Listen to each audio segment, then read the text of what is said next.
So good morning all of you. कैसे हैं मेरे देश के एंटरप्रेन्योर्स। आज हम बिजनेस स्टडीज स्टार्ट कर रहे हैं। Business studies with the second book. I am telling you financial management का बुक। हम इस बुक में फाइनेंस से रिलेटेड बातें सीखेंगे।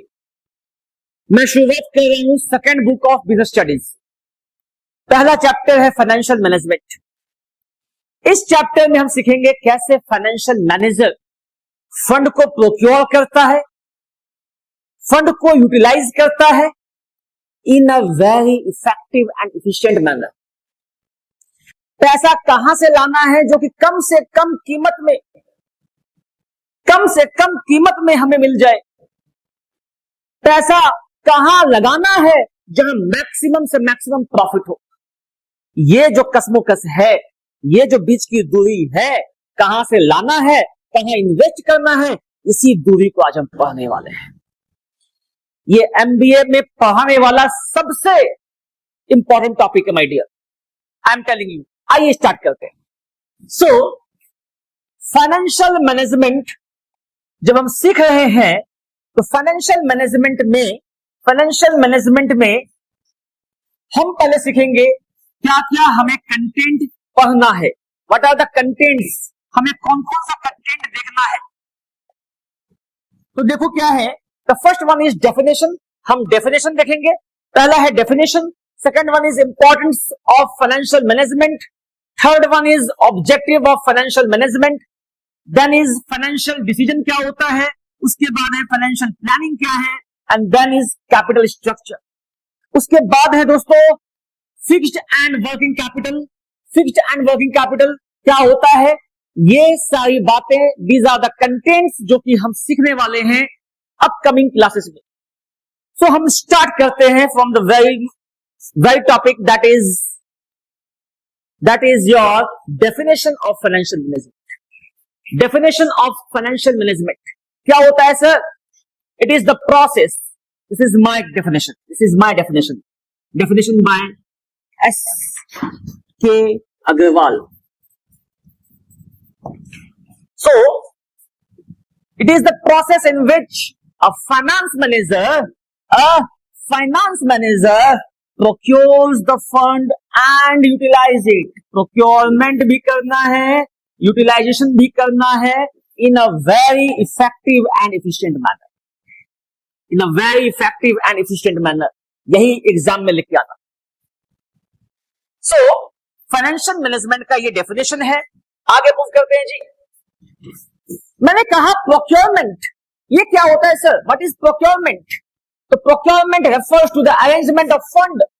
अरेंजमेंट ऑफ फंड, कहां से आएगा पैसा? From the most easy and cost friendly sources. सबसे इजी और कॉस्ट फ्रेंडली सोर्सेस कौन सा होगा, ये हमें देखना है। प्रोक्योरमेंट का मतलब अरेंजमेंट होता है, जिसकी जरूरत है हमें वो रिसोर्स को अरेंज करना होता है। ठीक है जी, आगे मूव करते हैं। Now there are two sources of fund. पैसा अरेंज करने का दो सोर्सेस है। पहले सोर्स का नाम है ऑनर्स फंड। ऑनर्स फंड और इसी को कहते हैं शेयर होल्डर्स फंड। इसी का नाम है शेयर होल्डर्स फंड। इसी का नाम है share holders fund. And the second one is borrowed fund. हम जो कैपिटल लाते हैं, हम जो उधार लेते हैं, उस उधार को कहते हैं borrowed fund. So my dear, देखो यहां पे क्या है। पहला है equity share capital. Equity share capital, preference share capital, reserve और रिटेन्ड अर्निंग, ये सब कुछ सोर्सेस हैं ऑनर्स फंड के। मतलब अगर हम ऑनर्स फंड देखते हैं कहां कहां से पैसा आएगा, तो हम अपने शेयर्स को डाइल्यूट करते हैं। आपने देखा होगा शार्क टैंक में क्या होता है, जजेस बैठे होते हैं। यहां से जो स्टार्टअप कंपनी है, यहां से पिच करती है अपने कंपनी को, फाइनेंस को पिच करती है, सेल्स को पिच करती है, कहां से परचेज करती है वो पिच करती है। उसके बाद क्या होता है, जो इंटरेस्टेड लोग हैं उस कंपनी में पैसा लगाते हैं और बदले में उस कंपनी का शेयर देते हैं। This is what equity share capital. Okay, now equity का बेसिक मतलब है मालिक। ठीक है, नो, प्रेफरेंस शेयर कैपिटल क्या है? प्रेफरेंस शेयर कैपिटल क्या है? एक तरह का शेयर कैपिटल है, लेकिन इसमें थोड़ा पोर्शन फिक्स नहीं होता है।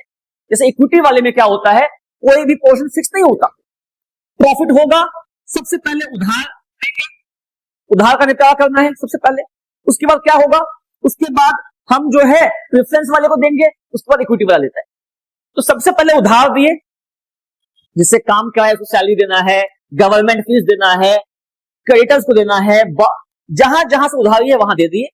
उसके बाद प्रेफरेंस शेयर कैपिटल लेगा पैसा, उसके बाद इक्विटी लेगा।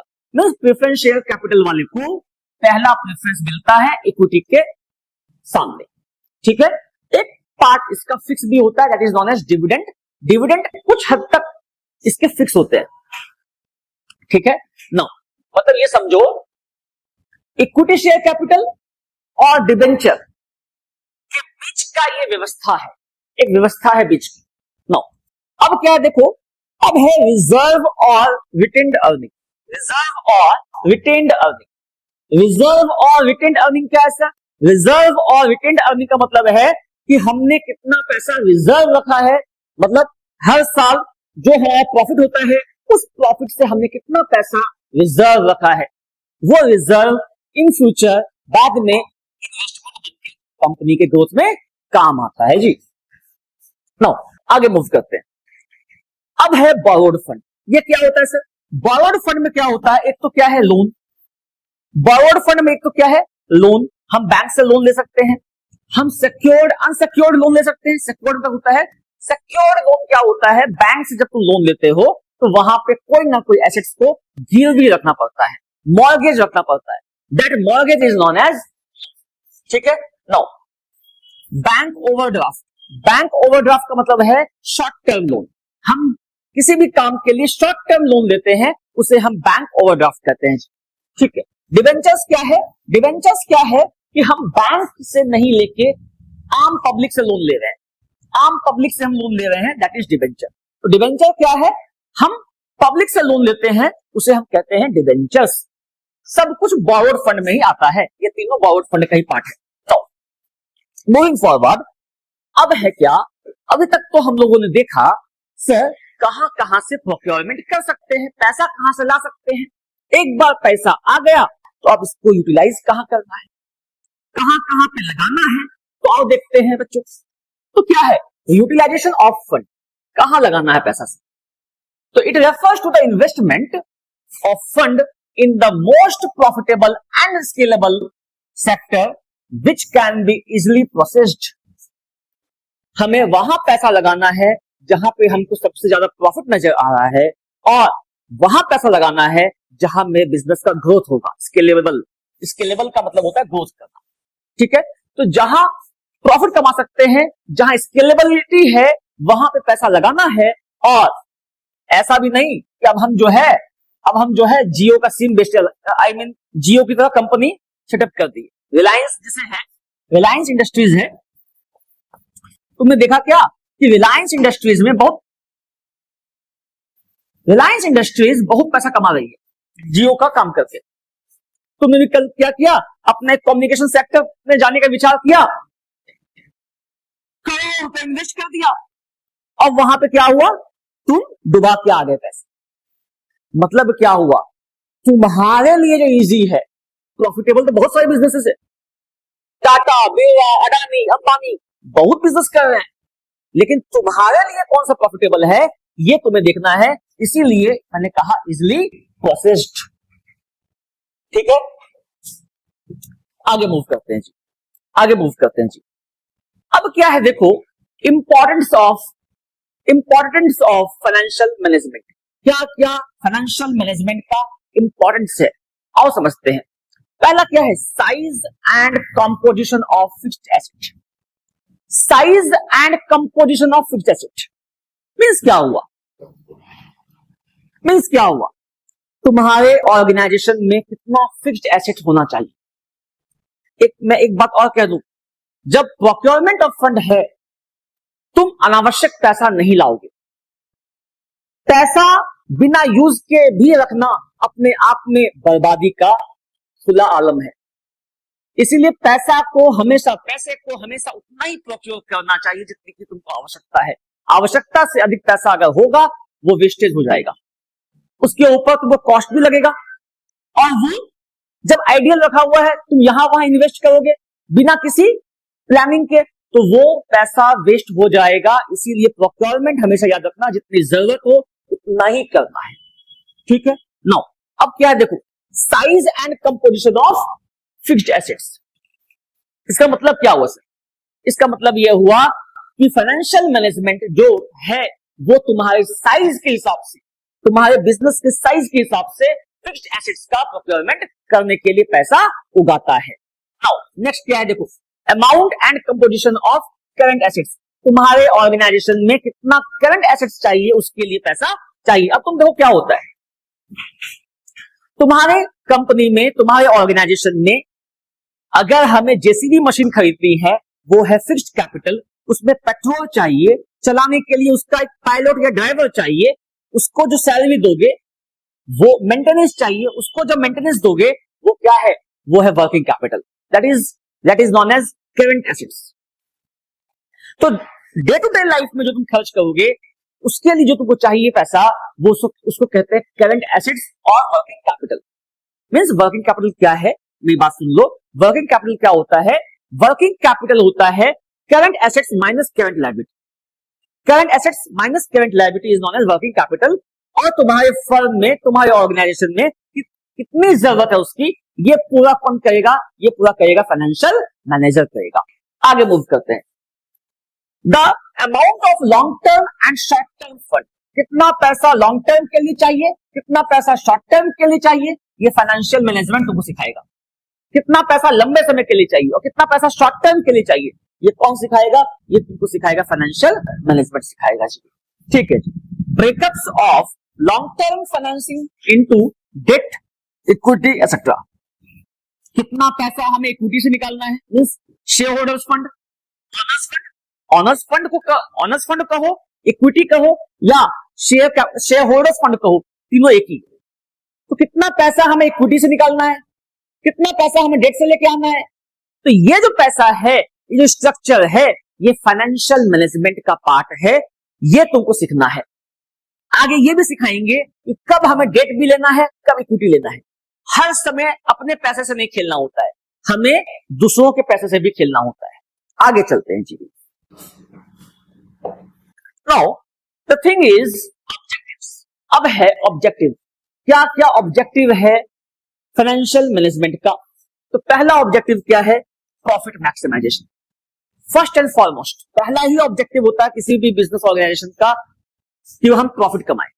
प्रॉफिट क्यों कमाएंगे सर? प्रॉफिट कमाएंगे सर्वाइवल के, हमें सर्वाइव करना है ना। प्रॉफिट कमाएंगे एक्सपेंशन के लिए, प्रॉफिट कमाएंगे अपने लोगों को वेजेस एंड सैलरी देने के लिए।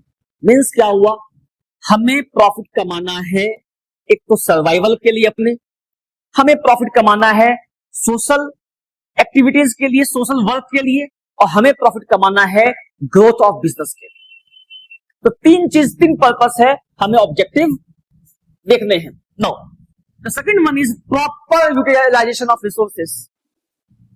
फाइनेंशियल मैनेजमेंट का ऑब्जेक्टिव क्या है कि हम अपने रिसोर्सेस का प्रॉपर यूटिलाइजेशन करें, अपने रिसोर्सेस को प्रॉपरली यूटिलाइज करें। पैसा प्रोक्योर करना भी गलती है, उसके लिए गलती है ये। No maintenance of liquidity. Maintenance of liquidity का मतलब ये होता है तुम्हारे पास कितने पैसे, कैश है। कैश का मतलब ये हो गया कि अगर आज जरूरत है तो आज जब मेरे को जरूरत अगर है तो पैसा अवेलेबल हो जाएगा। अब तुम देखो, अगर तुमने सारे पैसे मशीन में डाल दिए, सारे पैसे फर्नीचर में लगा दिए, तो क्या तुम आज जरूरत होगा तो क्या मशीन बेचोगे, क्या फर्नीचर बेचोगे, क्या कहां से आएगा पैसा? तो उस पैसे का भी अरेंजमेंट तुमको करना होगा, that is known as liquid assets और लिक्विडिटी। ये बहुत इंपॉर्टेंट है जी, बहुत इंपॉर्टेंट है ये। अपने डे टू डे फंक्शन को चलाने के लिए तुम्हें लिक्विड मनी चाहिए। नो आगे क्या है देखो, meeting of financial commitment. Meeting of financial commitments with creditors. तुमने जिससे उधार लिया है तुमने जिससे उधार लिया है क्या तुम उसको चुकाओगे कि नहीं चुकाओगे? चुकाओगे ना? क्यों? एक तो reputation of the business, second बात तुम्हें उससे काम भी करना है, एंड थर्ड क्या है? Ethics of the business. Ethics समझना बात को, कभी भी बिजनेस किसी से भी पैसा लिए हो उधार का, उसको बिना चुकाए कभी मत रहना। It is the ethics of the business. So क्या है देखो, these are the objective of business. ये आप नोट कर लीजिए। सब कोई कॉपी पेन निकाल के सारी बातों को फिर से देख लेंगे और सबको नोट कर लेंगे। नेक्स्ट क्लास में मैनेजमेंट आगे और बताऊंगा आपको। 3 से 4 क्लासेस में मैनेजमेंट खत्म हो जाएगा, फिर हम लोग नेक्स्ट चैप्टर की तरफ मूव करेंगे। तब तक के लिए bye bye, thank you all of you, thank you.